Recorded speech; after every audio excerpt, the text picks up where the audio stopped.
जय श्री राम।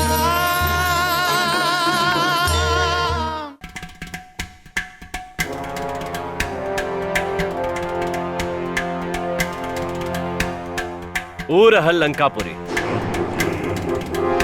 स्वर्ण जड़ित लंकापुरी तमाना इंद्र के अलकापुरी के भी मात दे रहल बा।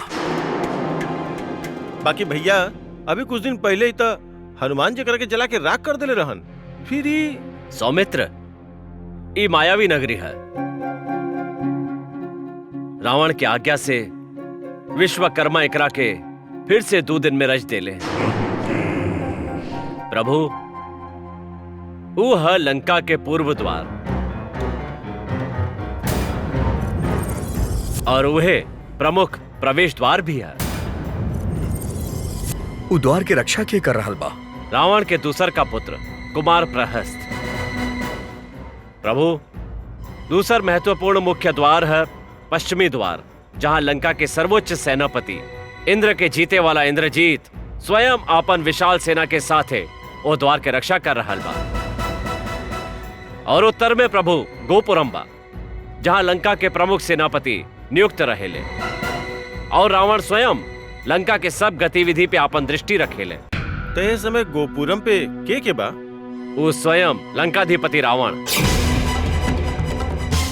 रावण?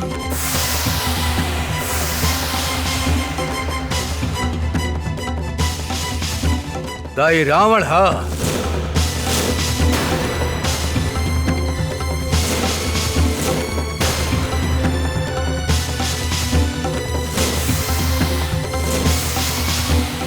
ये माता सीता के हरण कैले बा।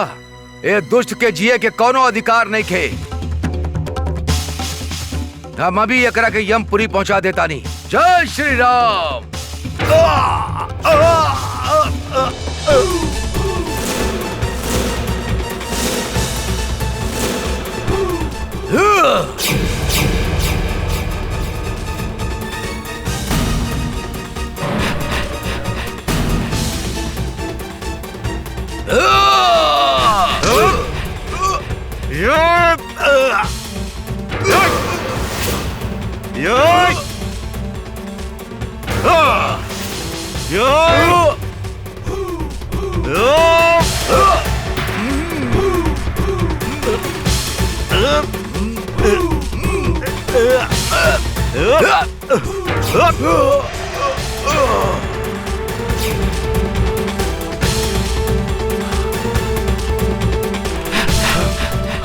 बानर, आनंद आइल।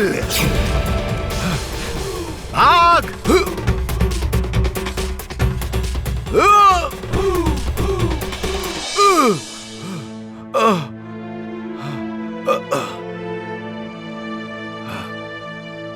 ये अचानक रउआ के का सूझा?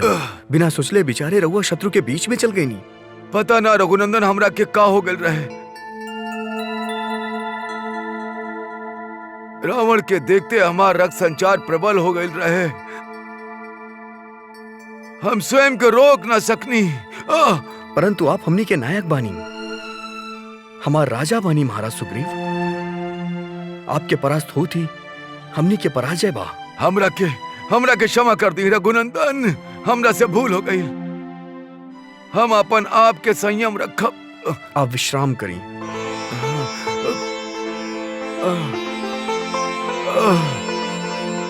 माता त्रिजटा, वानरराज सुग्रीव और दुष्ट रावण के बता देले बाड़े कि लंका अभेद नहीं खे। लंका के भेदन हो सकेला। वही प्रकार अपना आप के अमर समझे वाला रावण की मृत्यु गले लगा सकेले। इतेगो होनी ही है माता त्रिजटा, जेकरा के लंकावासी अनहोनी समझी है। हे प्रभु, ये कैसन अनहोनी हो रहल बा। ओ दिन वो मायावी बाण आइल और लंकेश के मस्तक से मुकुट के गिरा के चल गई, और आज सीधे महाराज पर आक्रमण। के रहे हो? सुग्रीव नाम रहे ओकर महारानी जी। राउर पिताजी ए समय लंका आइल बाड़े। यदि दानवराज मई दशानन के हित और अहित के बात समझई है तो संभव बा युद्ध ही टल जाए। यही तो दानव समाज के प्रतिष्ठा है। जेकर जितना पत्नी होखी वो उतने वैभवशाली और बलवान मानल जाला। यदि दशरथ सीता से विवाह कई चाहताड़े तो एकरा में कौनो अनीति नहीं है। किंतु पिताश्री सीता के दशानन स्वीकार नहीं खन। तहार व्यथा के कारण का बा पुत्री? सीता खातिर मोह, दशानन के हृदय में सीता खातिर मोह। वो हमार सौत बन के ना, हमार पति के मौत बन के आयल बाड़ी लंका में। हाँ पिताश्री, वो हमरा के विधवा बनावे आयल बाड़ी। दशानन के विवेक चिर निद्रा में चल गइल बा। अहंकार उनका के अपन सेवक बना ले बा। वो केहू के नैखन सुनत पिताश्री, उनका के सम्मार्ग पलाई। हम सुहागन मरल चाहतानी, हमार सुहाग के रक्षा करी पिताश्री। शांत हो जा पुत्री, शांत हो जा। हम अपना ओर से पूरा प्रयास करब कि दशरथ अपन हट छोड़ देवे। युद्ध के मंत्रणा के समय साधारण सभासद सभा में उपस्थित रहस यह आवश्यक नहीं थे। युद्ध के मंत्रणा गुप्त रहे। ऐसे केवल सैन्य संचालक, सेनापति, मुख्य गुप्तचर और विशेष मंत्रीगण ही उपस्थित रहस।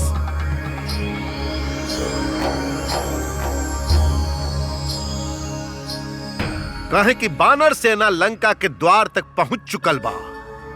ऐसे हमनी के अपन युद्ध नीति पर विचार विमर्श कर लेवे के चाहिए। खड़क जब गर्दन पे रखल होके तो सोचे विचारे के समय ना होखेला पिताश्री।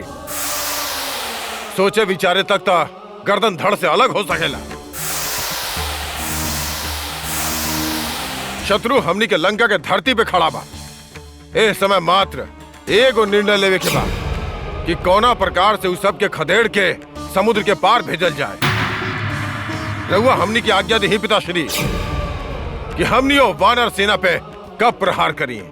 हमनी के प्रहार प्रथम ना हो कि इंद्रजीत, परंतु पिताश्री हमनी के ही नीति के परिणाम बा कि चूटी सबके भी पंख जम गइल बा। पंख जामल ही चूटी सबके प्राण निकले के संकेत है इंद्रजीत। पिताश्री हमने क्या आज्ञा दी, हमनु चूटी सबके अभी मसल देता नहीं। ओहो समय आई निरांतक। अब ही हमने के व्यू रचना के अनुसार परकोटा के अंदर ही रहे के बा। उ लंका में घुस नहीं खन सकत, परंतु लंका में घुसे के प्रयत्न अवश्य करी हैं। वो आपन बनावल व्यू में फंस गइल बाड़े सा। पीछे अथाह समुद्र, आगे लंका के अभेद दीवार सा, और बीच में उजड़ल अन्न रहित, जल रहित वन्य प्रदेश। सेना खातिर खाना भी चाहिए। हमने के हर स्थिति से जूझे के क्षमता होखे के चाहिए। आंतरिक सुरक्षा व्यवस्था पर भी हमने के पूरा ध्यान होखे के चाहिए। इंद्रजीत सर्वोच्चम सेनाध्यक्ष के पद संभाल ले रही हैं। हम प्रतिज्ञा करतानी कि सर्वोच्च सेनाध्यक्ष के पद के प्रतिष्ठा पे अपना जियते कबो आंच ना आवे दे, और लंका के आन पे अपन प्राण के भी दांव पे लगा दे। उत्तम। वो दुष्ट रावण चाहे कितना भी सुरक्षा की व्यू रचना काहे ना कर लेवे, अपन मृत्यु क्यों टाल नहीं खी सकत माता त्रिजटा। अब कौनो दुर्गबंदी रघुनंदन के आक्रमण के ना रोक सकी माता त्रिजटा। लंका और रावण के विनाश अब निश्चित बा। रघुनंदन और सौमित्र के तुनीर से निकलल हर बाण अब रावण के पराजय के गाथा लिखी। पवन पुत्र हनुमान के गदा प्रहार से दुष्ट पापी रावण के साम्राज्य डोल जाई। मूर्ख रावण अपन नगरी की सुरक्षा के बारे में सोच रहल बा। अब ओकर सुरक्षा के बारे में की सोची। रघुनंदन के तीक्ष्ण बाण से अब रावण के रक्षा के करी। रावण के पतन अब निश्चित बा माता त्रिजटा। रावण के पतन अब निश्चित बा। प्रभु श्री राम के जय होके। प्रभु, रावण लंका के दुर्ग बंदी आरंभ कर दे लेबा। ये अमात्य पक्षी के रूप धारण करके शत्रु सेना के निरीक्षण करे लंका गए रहन, और इनका अनुसार आज रावण और सुग्रीव के मल्ल युद्ध के पश्चात तत्काल राज दरबार में मंत्री सबके एगो सभा बुलावल गई और ओकरा में रावण दुर्ग बंदी के आदेश दे देले। रउआ सबे पधारी।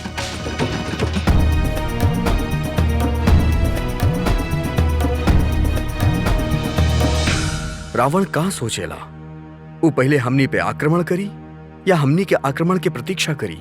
प्रभु, वो लोग के व्यू रचना से तो ये लगा था कि सबसे पहले वो हमनी के शक्ति और संगठन के जानल चाहिए। हमरा विचार से रावण ही समझा ताड़े कि जब हमनी के गुप्तचर हमनी के व्यू रचना बताई है तो वो समय दक्षिण द्वार के दुर्बल समझ के हमने पूरा सैन्य शक्ति के साथ वो लोग पे आक्रमण कर दे, जेकरा से वो लोग के हमनी के युद्ध नीति और सेना संचालन के ढंग के ज्ञान हो जाए। और यदि हमनी अपन सब शक्ति उद्वार पे लगा देनी तो हमनी के दूसर मोर्चा दुर्बल हो जाई, फिर का होगी? वो अवस्था में हो सकेला कि इंद्रजीत अपन पश्चिमी द्वार से बाहर आवे और राउर सेना पे पीछे से आक्रमण कर दे, और फिर महापाश्व अपन द्वार खोल दे और हमनी के सेना दोनों के बीच में फंस जाए। परंतु भैया, यदि हमनी के आक्रमण इतना तीव्र और वेगवान होखे कि इंद्रजीत के द्वार खुले से पहले ही हमनी दक्षिण द्वार तोड़ के आगे निकल जाई, तो का नगर में हमनी के अधिकार नहीं हो सकत? ना। काहे कि नगर के ठीक मध्य भाग में दशानन के एगो और प्रमुख सेनापति विलबाक्ष अपन विशाल सेना के साथे ऐसने अवसर के प्रतीक्षा में बा, और ऐसन दशा में हमने के सेना तीनों ओर से घिर जाए। एक अर्थ बा, जब तक हमनी दो या दो से अधिक द्वार के एक साथ ना तोड़ब हमनी के आगे ना बढ़े के चाहिए। हमरो यह अभिप्राय बा प्रभु। मित्र, इस समाचार खातिर हम राउर और राउर मंत्री के आभारी बानी। तकल सूर्योदय होखत ही बाली पुत्र अंगद रउआ अपन सेना सहित दक्षिण द्वार पे आक्रमण कर दी, महापाश्व और महोदर के दमन कर दी। हम धन्य भईनी प्रभु। पवन पुत्र हनुमान, प्रभु तू पश्चिम द्वार पे आक्रमण करके इंद्रजीत के सामना करबा। जवान आज्ञा प्रभु। नील, आज्ञा प्रभु। तू पूर्वी द्वार पे आक्रमण करके प्रहस्त के सामना करबा। धन्यवाद प्रभु, जे रउआ हमरा के योग्य समझनी। और उत्तरी द्वार पे रावण के सामना करे लक्ष्मण के साथे हम स्वयं जाइब, काहे कि रावण के वध करे के निश्चय हम कैले बानी। महाराज सुग्रीव, जामवंत और महाराज विभीषण, रउआ तीनों अपन सेना के साथे मध्य मोर्चा में रह के चारों तरफ निरीक्षण करत रहब और सैनिकन के सहायता भी करत रहब। सेना के 1/4 भाग अस्त्र शस्त्र के साथे शिविर में ही रही, जैसे थकल सैनिक सबके आस्थान लेवे खातिर उनके बुलावल जा सके। सेना की ई भाग केवल लक्ष्मण के ही आज्ञा के पालन करी। एक बात और, इस युद्ध में लक्ष्मण, विभीषण, इनकर 4 मंत्री और हमनी सातों ही मनुष्य के रूप में रहब, और कोनो भी वानर सैनिक मनुष्य के रूप धारण ना करी, काहे कि युद्ध हमनी मायावी राक्षसन के साथे लड़तानी। ई खातिर हमनी के वानरी सेना के चिन्ह रही, जिसे हमनी के एक दूसरे के पहचाने में कठिनाई ना होके। जी भैया। महाराज सुग्रीव और हनुमान, रउआ लोग व्यूह रचना के प्रबंध करी, ताकि सूर्य उदय होखत हमनी के सेना आपन आपन स्थान पे स्थित हो जाए।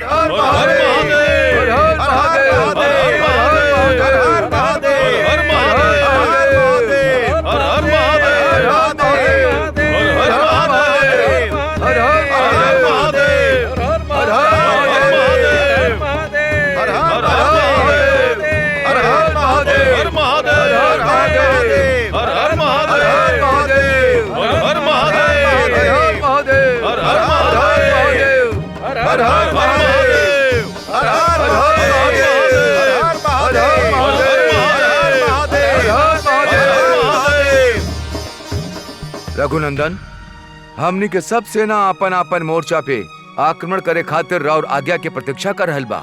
आप सब अपन अपन स्थान ग्रहण करी।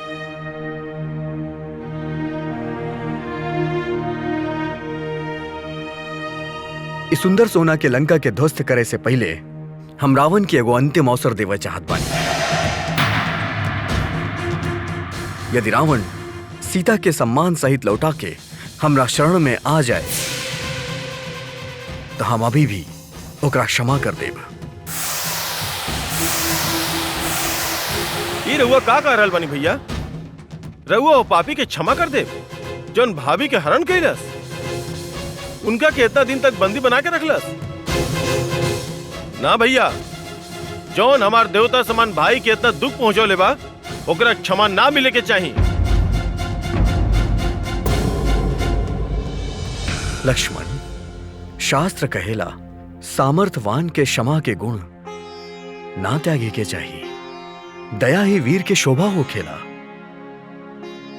देव गुरु बृहस्पति जी के शिक्षा हा, यदि एक पापी के दंड देवत समय ऐसन संभावना होखे कि निर्दोष प्राणी सबके संहार होखी, त एगो वीर पुरुष के कर्तव्य होखेला कि वो शत्रु के अपन पाप के प्रायश्चित करे के एगो अवसर अवश्य प्रदान करे।